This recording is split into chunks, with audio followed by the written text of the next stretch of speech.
Hello, I'm the Doctor. Basically, run. Hello and welcome back to the Doctor Who Marathon. I'm your host McEdam, and today we're going to be talking about the 11th Hour, written by Stephen Moffat and is directed by Adam Smith. Yeah, I don't own a physical copy of this. I had to watch it on the BBC iPlayer. I know. Shout at me at all you want. I do apologise on that. This story is the first of the 11th Doctor era, starring Matt Smith as the Doctor. So, really exciting times. This kicks off series 5 of the revived series, which brought in an usher of new production team, headlined by Stephen Moffat as the new showrunner for the series. Now, there's a lot of behind-the-scenes stuff with this, with David Tennant originally planned to stay, and then when he left, Stephen Moffat had to find a new Doctor, and he found it with the addition of Matt Smith. But also as well, just everything seems to change. Not only just like the Doctor, but Sonic Screwdriver, the TARDIS. They had a new intro, which was actually controversial for the time. They actually had to bring it up and talk about people's opinions on the intro in a show called, I think it was called like Viewer Point of View. So it deals like with people's criticisms and stuff, which is one of like a few times where Doctor Who has to basically address fans' criticisms along with Time and Irani. So that's really strange considering back. But also it brings a completely new visual style to the series. Not only is it shot now like a movie, if Russell T Davies' era is a far improvement in terms of how the production period had evolved since the classic series, then it feels like they've done like a massive jump.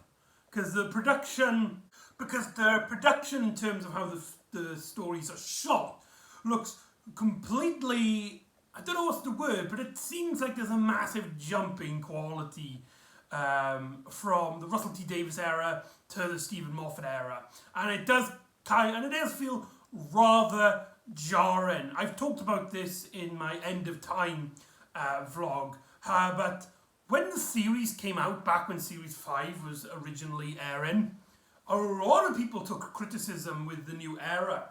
And especially now, it kind of ditched the swashbuckling in favour of a fairy tale-like story structure, where it's mainly focused on our heroes, and less so on the villains, and the story is a lot more light-hearted, and there's a lot less casualties in the story, and there's a lot more whimsicalness, which is all heightened up by the theme I Am the Doctor by Murray Gold, which will always be the 11th Doctor's action motif theme song, his leitmotif.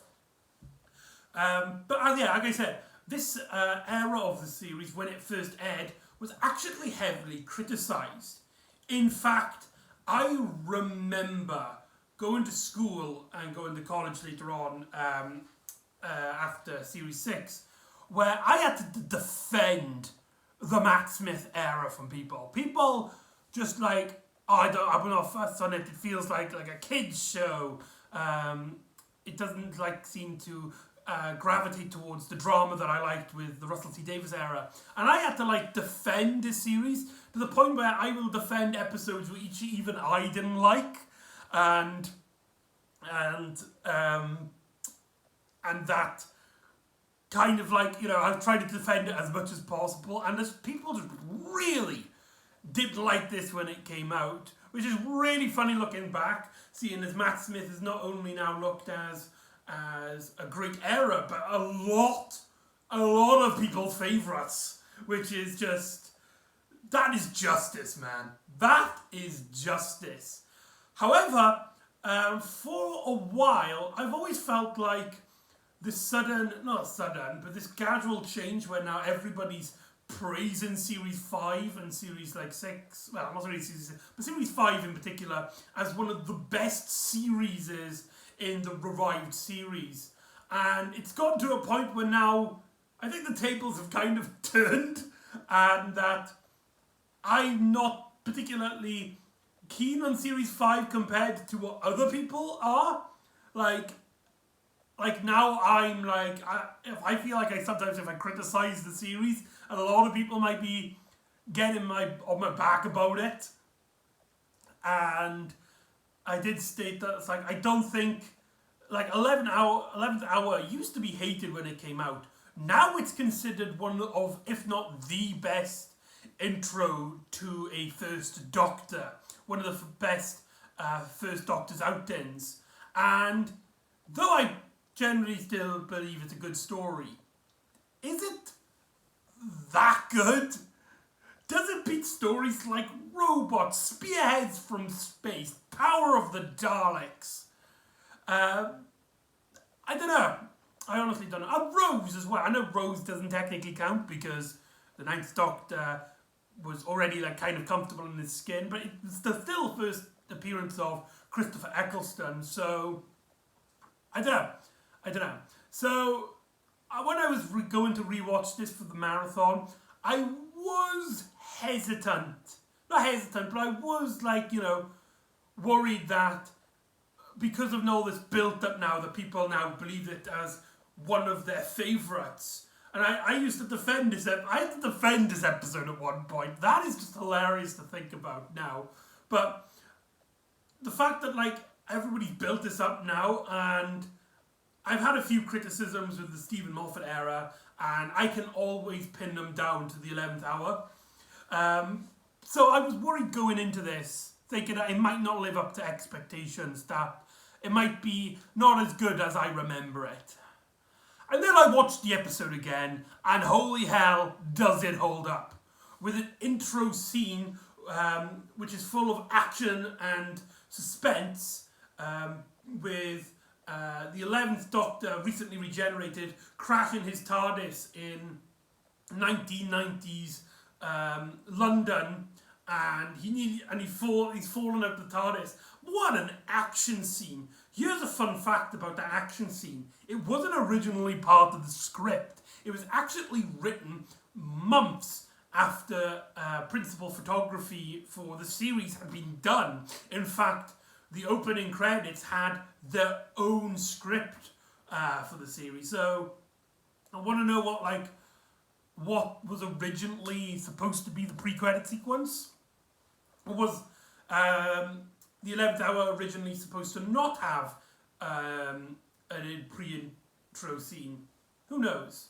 But that does lead into the intro, which, as I've stated before, was heavily criticised at the time. They've changed the theme song to probably the most dramatic change to the theme song yet.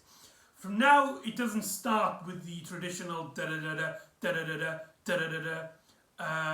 It has this weird, it's not middle eight, but it's like this da-da-da-da, da-da-da-da-da-da. And although I do like that, I'm not too keen on how it's implemented into the theme, and it has this kind of strange, almost disco-like beat to it, which, apart from it's a very minor nitpick, but overall I do really like it as a new theme song. This is going to get me a lot of hash, but I'm personally not fussed on the new intro with the gas-themed intro, and then you've got like the thunder hitting the TARDIS. With the lightning, it makes it look like the TARDIS is constantly being attacked, when it's supposed to be just like a natural travel, a natural progression. I do like the idea of thunder and lightning being it, but the fact that it keeps hitting the TARDIS feels very odd, in my opinion. I also do really like the new logo for the series, that blue thick font, which is simple but yet effective. And then we get into our main story, which, like I said, ditches the whole swashbuckling attitude of the Series 3 and Series 4 10th Doctor, which is fair enough because, it is a new production team. But this story goes for a fairy tale feel. And we start this right off the bat with a little girl, Amelia Pond. She basically prays to Santa during Easter, which is just funny, to fix the crack in her wall, only to be greeted by the 11th Doctor, who had crashed his TARDIS into her backyard. And because of his recent regeneration, he's really erratic, he's really, just full of energy. And that's two words that really is in this episode. A lot of energy. Because Matt Smith he puts everything into this role. He is so energetic in movement, and he's just so hyper, and you can feel that he's like, I'm ready. He wants to show off what he can do as an actor. He's a very physical actor. His performance mainly comes from the way he moves and and he's got these very big hand expressions which usually entwine with each other, which reminds me a lot, with the physical attributes and his hand gestures, reminds me a lot of the second Doctor. In fact, Matt Smith has pointed out on many occasions that when he took the role, he basically looked at classic episodes for inspiration, and he fell in love with the second Doctor story, Tomb of the Cybermen, which I'd like to say is bloody awesome that Matt Smith likes that story. That is so cool. And the fact that he gets his source not from the traditional Tom Baker, which a lot of people cite as the Doctor, or maybe John Pertwee, but from the second Doctor, which is really cool. And what I like about him, which was kind of something I had criticisms with the David Tennant portrayal as the 10th Doctor, is that it's not just a grab or stuff he likes and then into his incarnation. It's a little bit of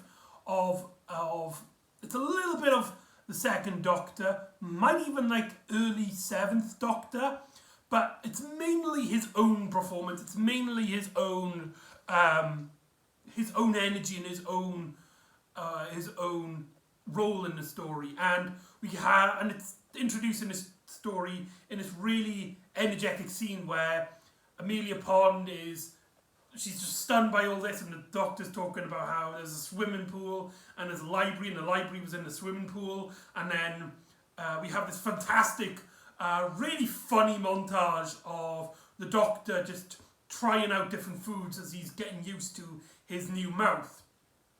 But that did bring into the criticism. Like I said, this story doesn't get a lot of criticism these days, but when it came out, I got heavily criticised for the story that nothing much really happened, and that most scenes is just Matt Smith just being weird, and it comes off as a CBeebies show targeted more to kids. I think a lot of people do kind of forget that Doctor Who is a family show, and part of the family is children.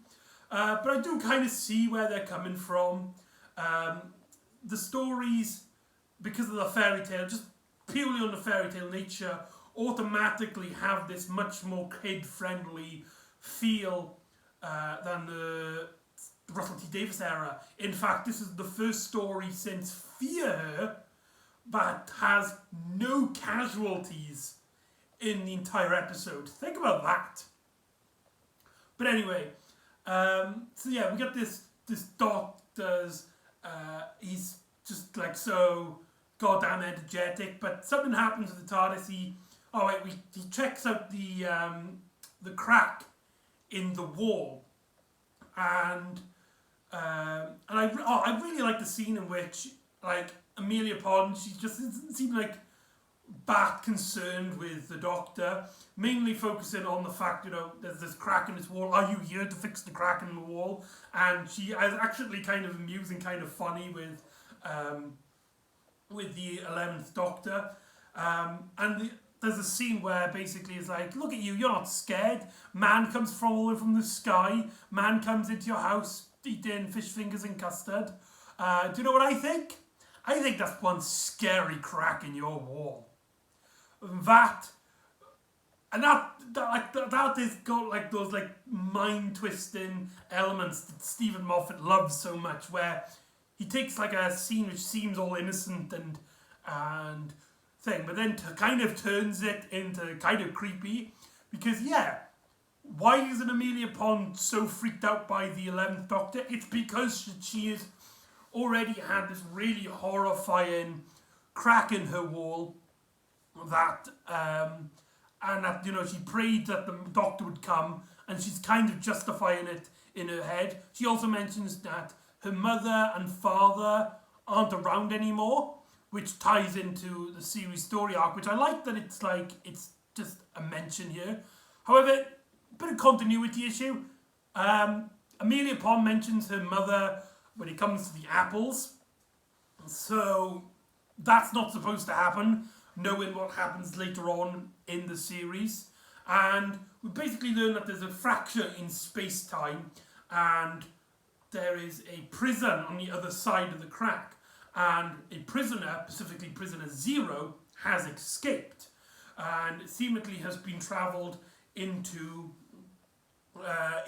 Amelia Pond's house. And the 11th Doctor's like trying to look around for the house, but only for the TARDIS to start malfunctioning. So he runs to the TARDIS, tries to get it sorted, promises Amelia he'll be 5 minutes, and Amelia's like, all grown up say that. And the 11th Doctor just comes down and is just like, do I look like people? Do I look like people to you? 5 minutes, I promise. And he goes in. What a great way to introduce the 11th Doctor. There are so many great moments here. You know what the crack in the wall is? It's a crack. You've had some cowboys in here. Not really, but that can happen. One of my favourite lines was basically, this is a really great introduction to the 11th Doctor, because there's so many scenes which do stand out as pivotal moments to his characterization and his version of the Doctor. And one of my favourites, one of the bits which sticks out in my mind, is when he tells Amelia Pond, he's like, do you remember when grown-ups used to tell you everything is fine and you don't believe them because they said it and it must mean that something horrible's about to happen? Yeah, well, everything's fine. Like, he has this kind of, he understands children to the point where, like, he doesn't talk down to them. He does talk to them in a different way to an adult, but he doesn't talk down to them with this moment. It's like, this thing that parents tell you and you think it's fine, but you concern yourself, but it's not.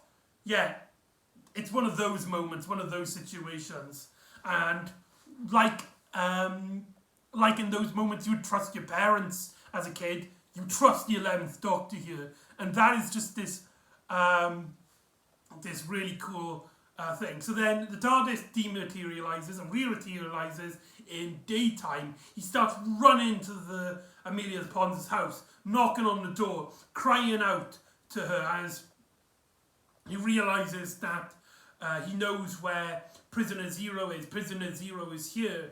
And he starts running in and he gets hit by a cricket bat.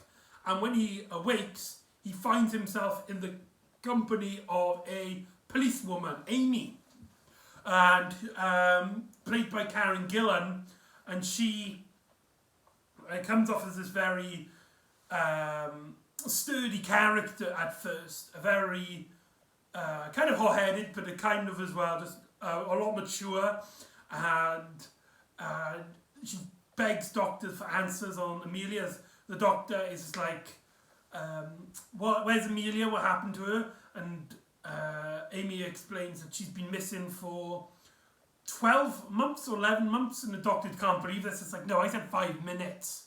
And I made a promise. But then the and then the doctor makes her count the doors in the hallway that they're in. She counts 5, but the doctor points out there is actually 6.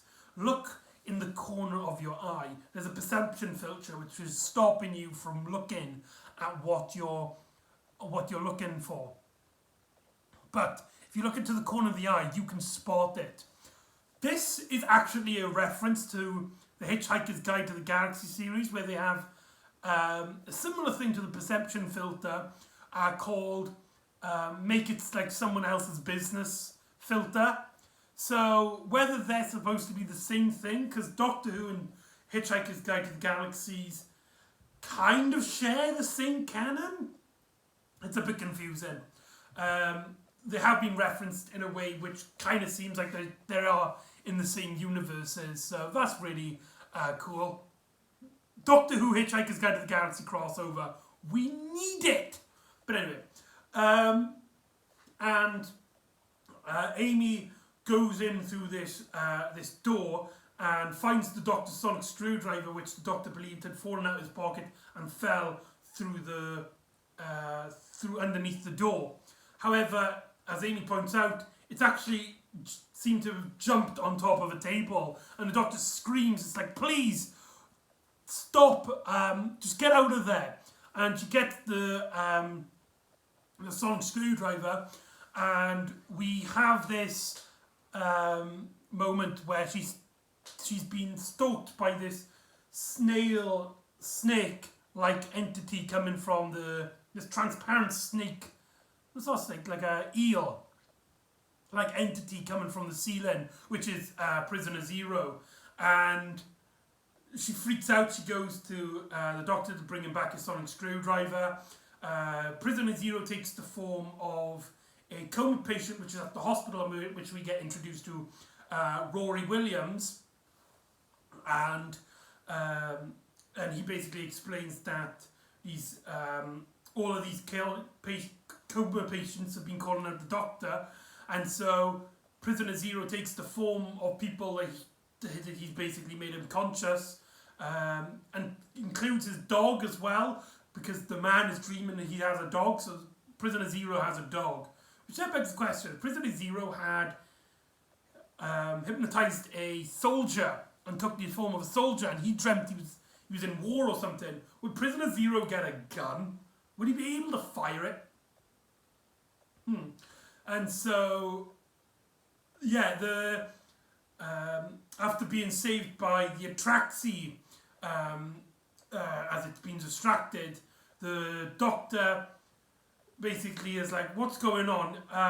You call for I saw you call for backup, but you didn't. Also, I destroyed that shed in the garden. However, not only is it fixed again, it's gone old. Look at it, it's gone mouldy. It's been at least 12, 11 years.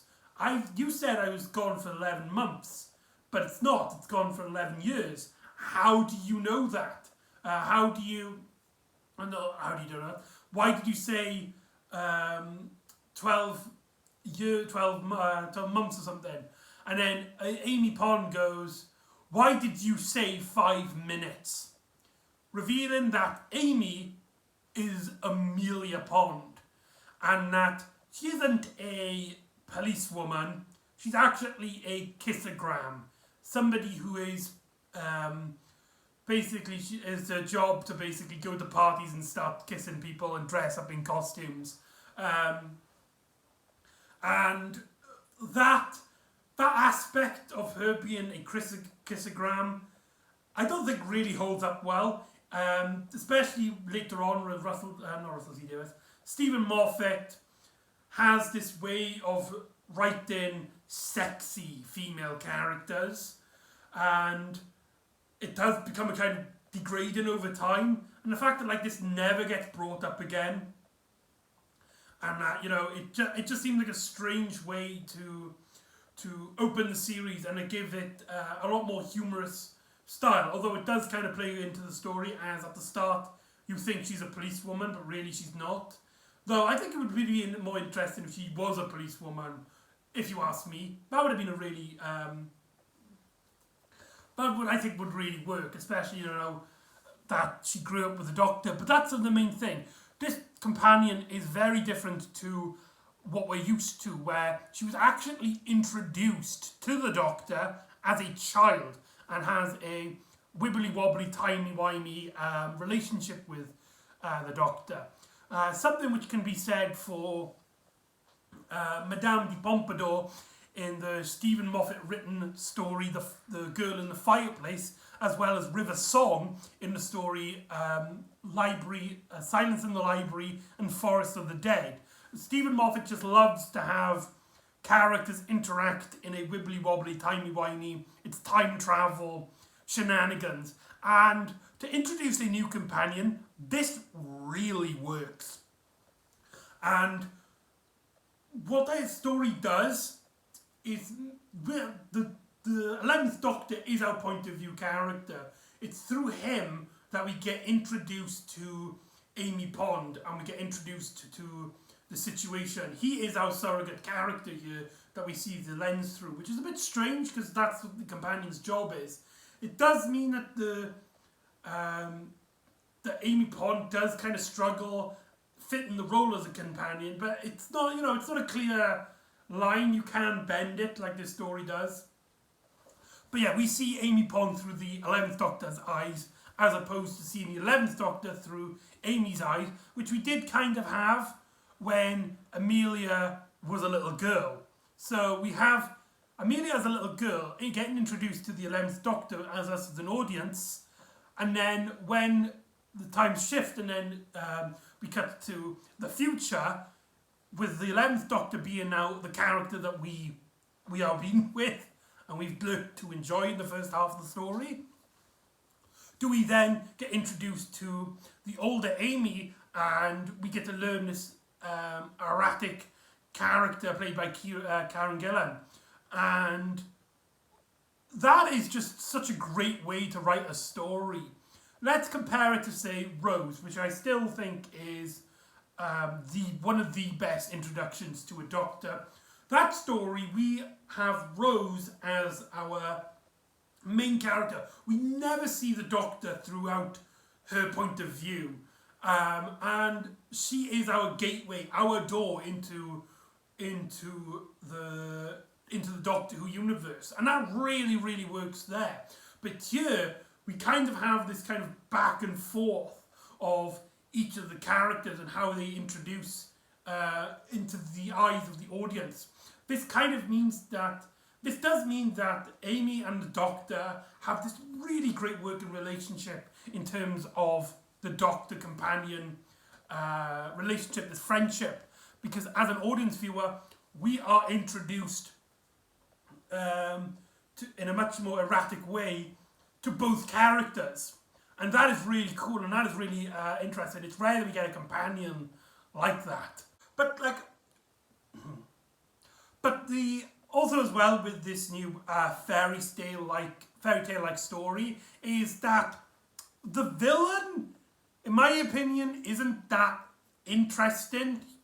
Prisoner Zero just kind of appears when the story needs to be, and the story is mainly focused on our characters. I do like how they did bring a new character in rather than a classic series monster. The idea of you have to introduce something with a classic monster because it's easier, and then sure the classic villains will suffer in terms of what they are in the story, but at least then it will fit. You don't have to explain it and blah blah whatever. But I do feel like that is kind of an old-fashioned notion. Not to say that it doesn't work. Of course it works. I mean, Autons in Rose is a great example. I just can't stop praising Rose. But there are some really great moments with our leads here. There's this absolutely astonishing piece of directing here where the Doctor looks out at this field of people who are looking up in the sky as the Atraxi come down and basically calling out for the world that Prisoner Zero will be handed over or people of Earth will be incinerated. And the doctor's like, hold on, I've missed something.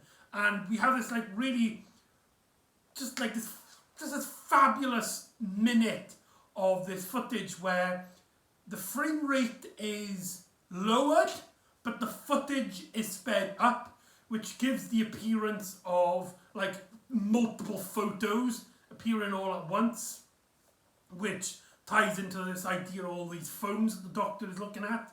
And we kind of see it from the Doctor's point of view, and the fact that it's his recent regeneration, he's full of energy, and that the camera kind of like pans around at this environment, and it then cuts to Rory Williams, who is the only one who's taken a photo, but not of the sky, but instead of a man and his dog. So he knows something, and the Doctor is like, right, no sonic screwdriver, actually later on, because his sonic screwdriver gets destroyed, no TARDIS, 20 minutes to save the world. And he basically begs Amelia Pond to put her faith in him. And originally she's like, no, you're just a historian in my head. I've been dreaming about you for ages now. You can't be real. This is absurd. This is madness. But the Doctor proves it to her by showing her the apple that Amelia Pond as a girl gave her as a little girl. And so the Doctor proves it, and we have this really lovely moment where like the realization hits in, and there's this lens flare, and the footage is kind of slowed down.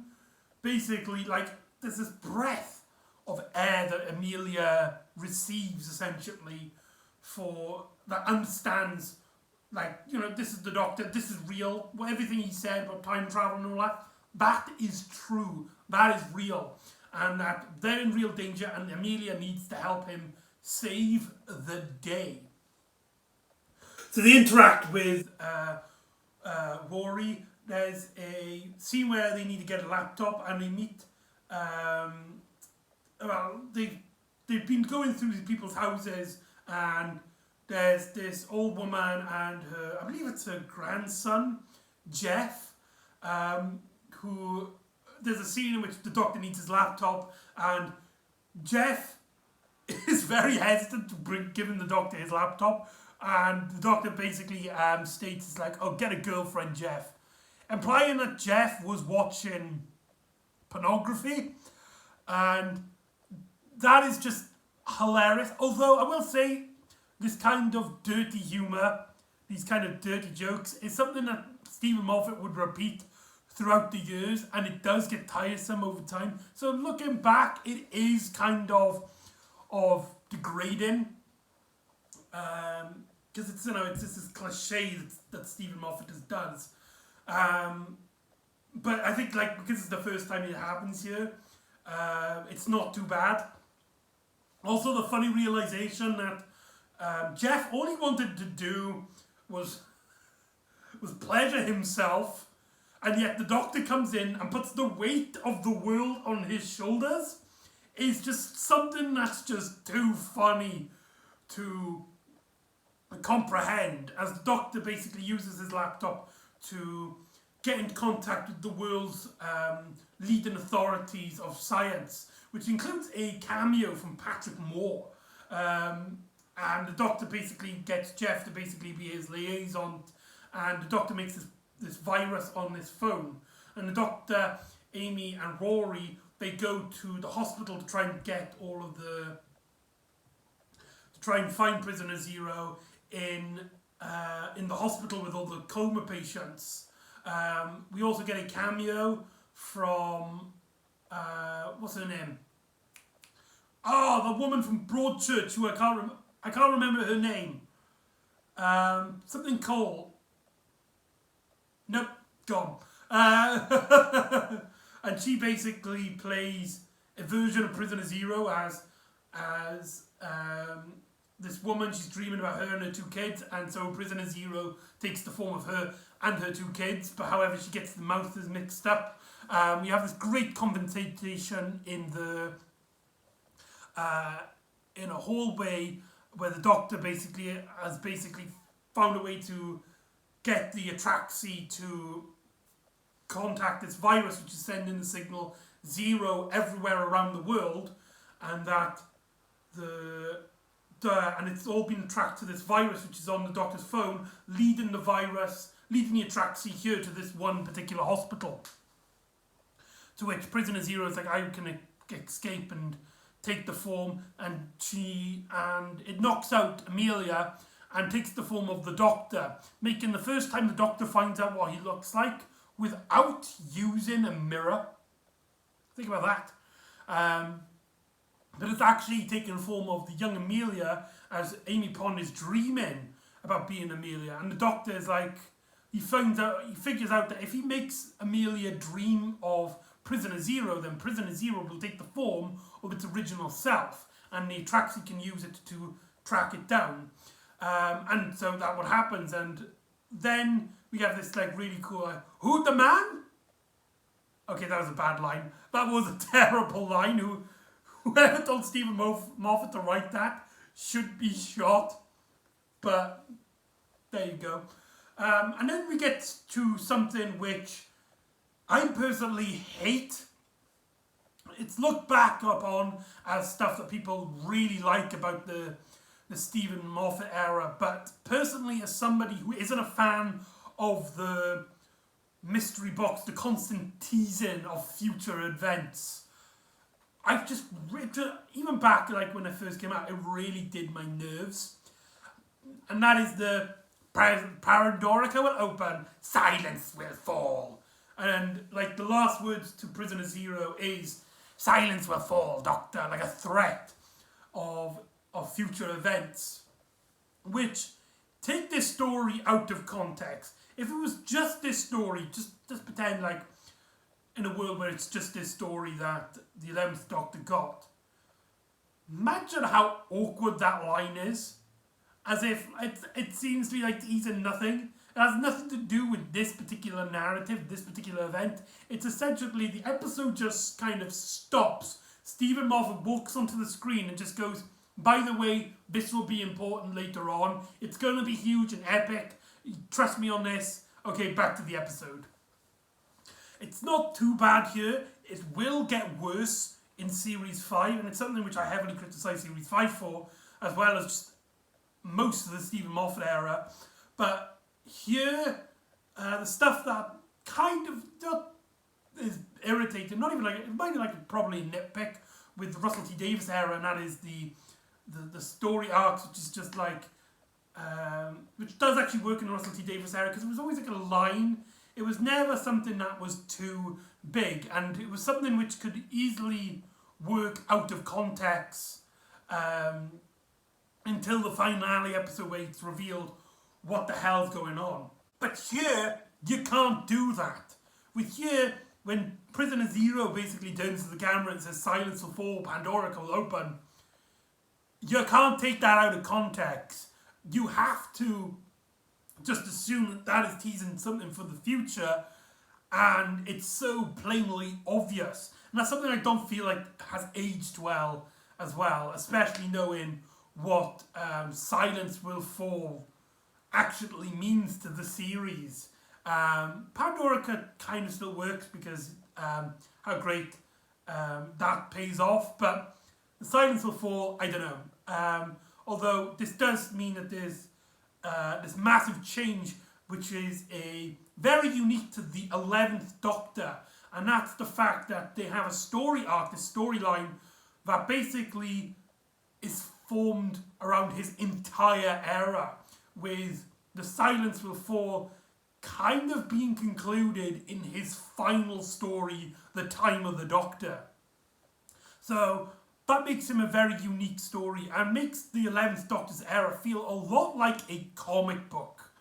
Not essentially in a bad way, although I'm not particularly keen on these ideas of constantly teasing future events and stuff. But that's stuff that happens in comics, where you have these overarching storylines, and you'll have like a scene where like a villain is mentioning how they're going to do something in the future, and there's constant episodes where like there's teasing for future events. I'm going on a nitpick on rants on my rant on story arcs. This is going to become a recurring thing in the Matt Smith era. I do apologise, but yeah, I don't think it holds up well. And it's only a minor scene here, but I will state that it does get worse later on in the series. And then it leads into probably one of my favourite scenes in the Matt Smith era, as he basically is like, right, he saved the day, Rare, right? He calls up the Atraxi. It's like, hold on, do you think nobody was watching? You just came onto a planet, a level 5 planet, where aliens aren't supposed to be like so interacted with the planet like this. You get here now. I'm telling you off. And then he gets ready to dress up. Has this kind of like workshop version of his costume. Calls out to the Atraxi, and he's basically taunting them. It's like, is this planet a threat to the Atraxis? Has it broken any Atraxis' laws? No? Well, let me tell you this. Is this world protected? Oh, because you're not the first. There have been so many. And what you've got to ask is, what happened to them? As we get a montage of various monsters of the revived series. Some which actually don't make a lick of sense if you think about them too hard. For example, it has the Reapers from the story Father's Day, which they shouldn't really have images to, but that's beside the point. We also get a few clips of the classic series with classic monsters like the Sea Devils, which is really cool as a fan. And we get a montage of all 10 Doctors prior to this, with obviously it's the exception of the War Doctor, because the War Doctor wasn't introduced at this point. As the Doctor, as we get it cuts then to David Tennant's face, as Matt Smith walks through it, basically announcing he is the next continuing on of this character, this betrayal. It started with William Hartnell. It continued on from Tom to Paul McGann, and then to David Tennant, and now, woof, in his new costume, in his now iconic costume with bow tie and all, he announces that he is the Doctor and basically run. Get away from here, because this world is protected, in a sense. As the Atraxi leave. That is the Doctor. He does not use violence. He does not fight his enemies. He does not punch them. He does not hurt them. He basically warns them that even though he doesn't fight, even though he doesn't hurt, he stops monsters. He fights the good fight in a non-violent way, and always seems to win. So you have no chance against the Doctor. The Doctor then goes to his new TARDIS, which then we gets seen with Amy Pond after she gets introduced to it. The new TARDIS design, it took me a while to get used to it, I must admit. I did feel like when it originally came out, this is one of the things which I had to kind of defend, was my deep down heart I did kind of struggle myself when it first aired. The TARDIS interior design, I felt like there was a lot of orange in it, and we have another makeshift kind of TARDIS looking thing with these really wacky and silly controls. Like there's this ball spinny thing on it, which I had to get used to, because I'm more used to the classic series where it looks like an actual something that someone can actually figure out. But it does have this kind of wacky, imaginative style to it. And when I got used to it, which was in real life terms, when I think it was midway through series 6 when I say I got used to this TARDIS design, I fell in love with it. It's so massive compared to the original 2000. Well, I say the original. The original in terms of the revived series is TARDIS. There's also this kind of boat feel to it. I might be looking into it too much with different layers. There's also this kind of weird thing by the stairs, which reminds me a lot of those those air vents from a boat, as well as some of the dials looking like boat-like instruments. So it gives this real ship appearance to the interior of the TARDIS. And it's just so strange and wacky that, yeah, you do generally feel like you've gone to an alien spacecraft. This is something that was not created by humans. Humans would not design anything remotely like a ship like this, unless it's purely for aesthetic reasons. And the Doctor gets a new sonic screwdriver, which I do actually have. I'll have to bring it out for the next vlog. And the Doctor promises Amy that she can go anywhere and any place she wants. Where do you want to start? And that is our end of our story, with the Doctor basically taking Amy away into the TARDIS as his new companion. And that is the 11th hour. How does it hold up? Through most of the part, I think it holds up extremely well, especially how the story changes the viewer point of our character, with the 11th Doctor, despite him being the newest incarnation, is actually the first character that is our...